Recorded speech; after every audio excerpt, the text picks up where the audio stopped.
So we've gone from multiple alternatives down to 2 tonight that we're looking at. Residents turned out at another open house this week for the proposed Highway 610 and East River Road Interchange project. The goal is to provide a full access interchange at that location. Currently, only a westbound on-ramp and an eastbound off-ramp exist. The new one just came about to try to minimize impacts to the local community, local residents. A new option is now in the mix following previous meetings. The placement of one of the ramps is proposed in a new location to minimize the impact on homes in the area. So after tonight, we'll go through the comment cards again, see what kind of feedback we're receiving. It's anticipated that we'll do a work session with the City Council and maybe the County Board, a joint session. The hope is a preferred option will be selected by February and forwarded to MnDOT for review and approval. The beauty of it is once you have the approved concept and you have final design, everything's done. Then it just truly becomes where the dollar's going to come from. Under the best case scenario, construction is still 3 to 4 years away. To learn more about the options being considered, log on to the city's website, coonrapidsmn.gov.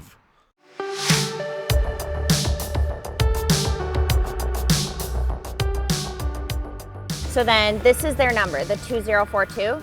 Dozens of volunteers reported for duty at a Coon Rapids warehouse this week. Any child under 6 gets a stuffed animal. Giving their time to help those in need this holiday season.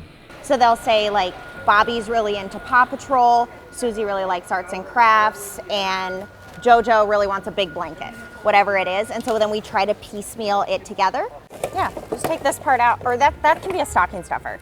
Jill Morrison is a volunteer with Toys for Joy, which took over this donated warehouse space this week to unpack, sort, and bag gifts for nearly 1,000 families in northern Anoka County. We had a little guy this morning who really wanted a bike, and he really wanted Spider-Man stuff. And we just so happened to have a bike donated that was a Spider-Man bike, his size. Meanwhile, members of the Christmas Committee are busy moving and sorting food donations for distribution. You know, right here I've got a pallet of rice, right over there is a pallet of pasta sauce. Paul Rogney is a longtime volunteer with the Christmas Committee, which is celebrating its 40th anniversary. Big chunk of food is collected at the schools in the Anoka-Hennepin School District. They do food drives, and the kids are phenomenal what they bring in. None of this would be possible without all of the generous donations from the community, but the same can be said about these volunteers who give so much of themselves to make sure local kids and their families have a bright holiday season. Well, it's really gratifying. I just get a kick out of it. And, you know, you're helping people in need, and it's a great group. It's all volunteers, so we have a good time together. Didn't you need dinosaurs? It's those moments when you know you found that perfect gift that makes it worth all the chaos and all the hard work and long days.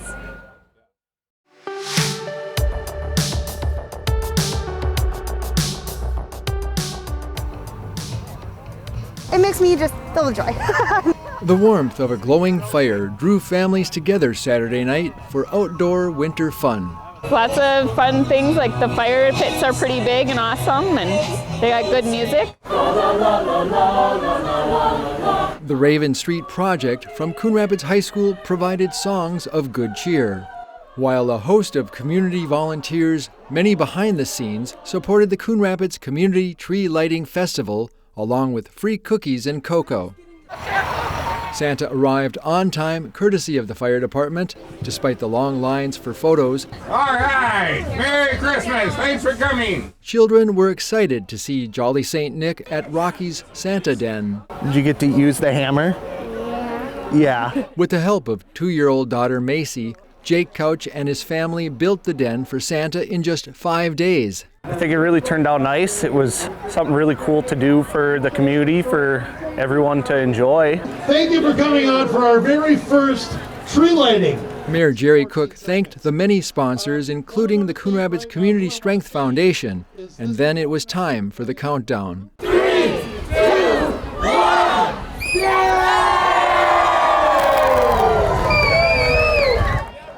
And with the brilliance of 10,000 shining lights, the community tree reminded us all about the reason for the season. What are the holidays for if it weren't for kids, you know? It's all about them in the spirit of Christmas and, you know, having family together and spending time together. That's why we did this.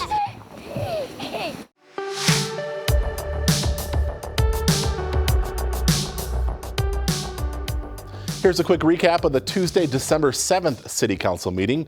The 2022 city budget and tax levy has been approved. On Tuesday night, the City Council set the levy for next year just shy of $31 million, which is about a 4.5% increase over this year's levy. Part of that increase is due to 2 new positions being added to the budget in 2022, 1 additional police officer and 1 additional firefighter. The budget also includes around $13 million to build a new Fire Station 3. You can find more on next year's budget on the city's website, coonrapidsmn.gov. The push is on to secure funding for safety improvements on Northdale Boulevard near Coon Rapids High School. The city and county are applying for grant funds from the Safe Routes to School program.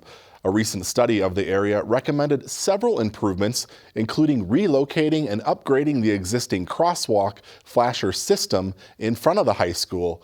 Grants are expected to be awarded early next year.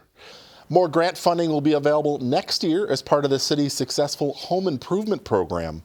A total of $300,000 will be allocated for the Front Door Grant Program, which is a 12% increase from this year. Back in the spring, 79 residents received grants of up to $5,000 each. The grants cover a portion of the project cost to improve the exterior of the home. And that's a quick recap of the December 7th City Council meeting. As always, you can find the full meetings on cable or the CTN YouTube channel.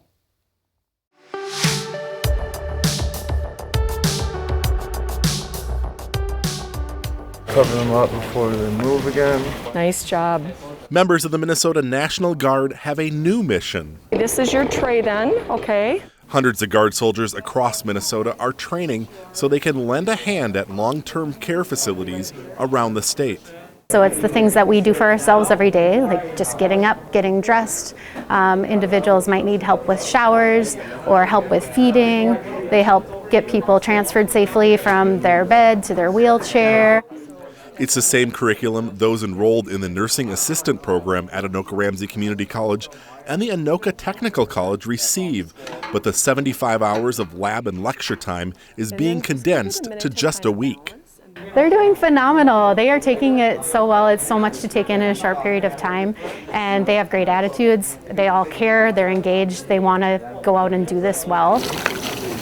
Members of the National Guard found out about their mission just a week before training started. After they wrap up training this weekend, they expect to be placed in a long-term care facility shortly thereafter, assisting real patients. Of course, a little bit nervous, but the training here, I think we'll be ready with the training here. It's been really good training, impressive actually.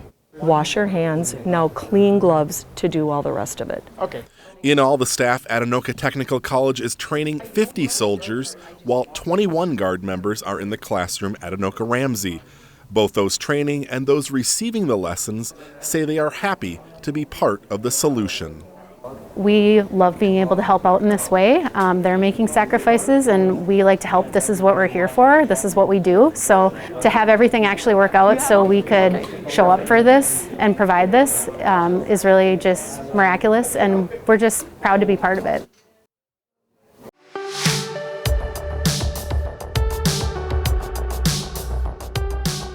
The sound of heavy feet pounding across the floor grew louder outside the door. His heart jackrabbited in his chest and an involuntary eek sound escaped him. The bedroom door flew open so hard and fast that the doorknob punched a hole in the wall.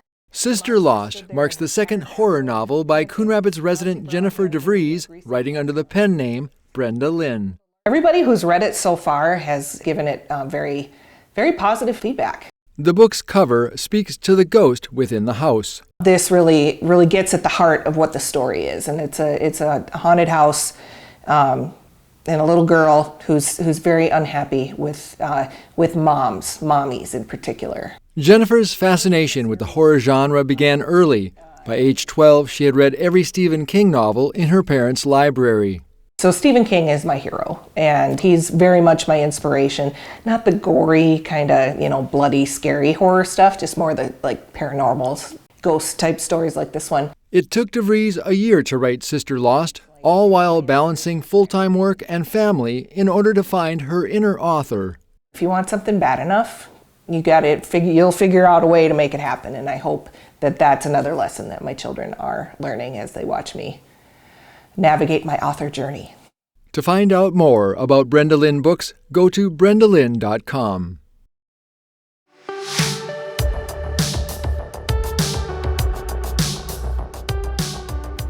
We focus on West African cuisine. Off of Coon Rapids Boulevard, you will find the Harvest African Market and Deli, where delicacies from Africa are served up fresh. So you see the cassava leaf there. All of our stews are served with rice.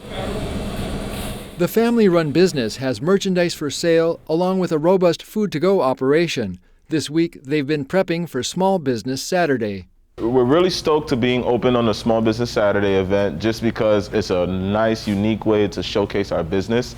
Small Business Saturday puts the spotlight on businesses like Harvest African Market to celebrate the contributions they make to the local economy. They provide the majority of the new jobs. Lori Higgins is the president of the Metro North Chamber of Commerce, which helps support small businesses. We've been encouraging the community to go out and shop local, encouraging our members to come up with some great specials for people to take advantage of.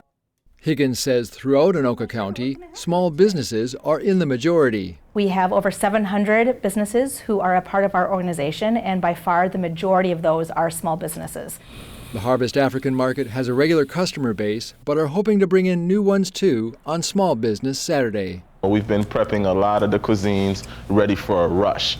We've been doing a little bit of marketing pre-event, so we expect to have a huge turnout.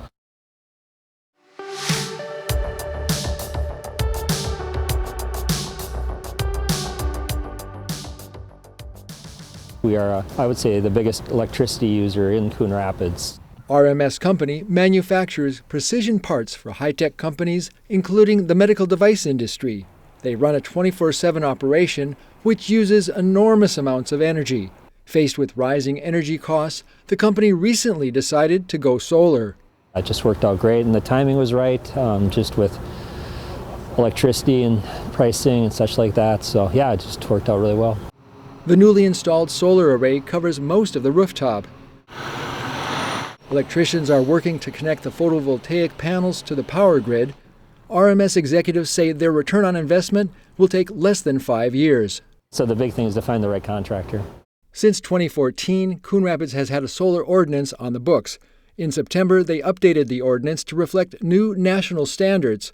The move earned the city of Coon Rapids recognition as a Soul Smart Silver City. Coon Rapids is the first city in Anoka County to achieve Soul Smart designation. Olivia Doro Hovland works as the city's solar advocate and helped craft the updated ordinance, simplifying the solar permitting process. So Soul Smart is a program run by the Department of Energy that certifies cities and communities in following best practices for solar energy systems. RMS is one of nearly 50 solar installations in Coon Rapids. To help businesses and residents navigate going solar, the city has created a solar landing page on its website.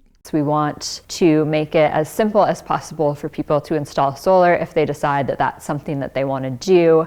The solar page can help you navigate solar energy options, find a contractor, and even help with financing and available tax credits.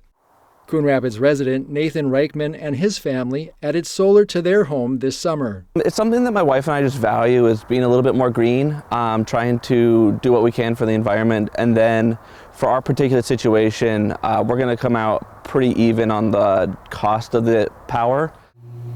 Meanwhile, RMS will have their solar array operational in the coming weeks, which will generate up to 1 kilowatt of generation capacity, reducing their energy costs and carbon footprint. It was a very good deal for our RMS company.